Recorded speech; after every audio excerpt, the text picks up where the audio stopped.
ওয়াস্তাফজিজ মান ইসতাতা মিনহুম বিসাউতিকা ওয়াজলিব আলাইকা।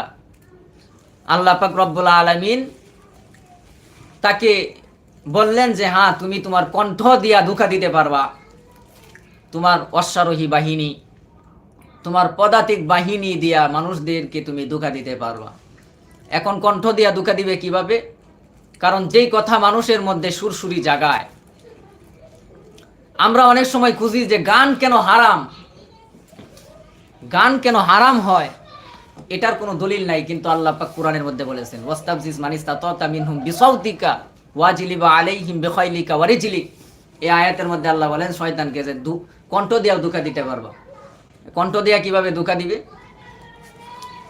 এই যে এরকম গান বাজনা যেগুলো মানুষের অন্তরের মধ্যে সুরসুরি জাগায়, মানুষের শরীরকে গরম করে তুলে, এগুলো হারাম। বাজনা ছাড়া, মিউজিক ছাড়া যদি আমরা এমনিতেই গান করি, গানের অর্থ যদি ভালো হয়, তাহলে কোনো অসুবিধা নাই, হারাম হবে না। কিন্তু এই ভালো অর্থের মধ্যে যদি মিউজিক আমরা অ্যাড করি, তাহলে এটা হারাম, সম্পূর্ণ নিষেধ।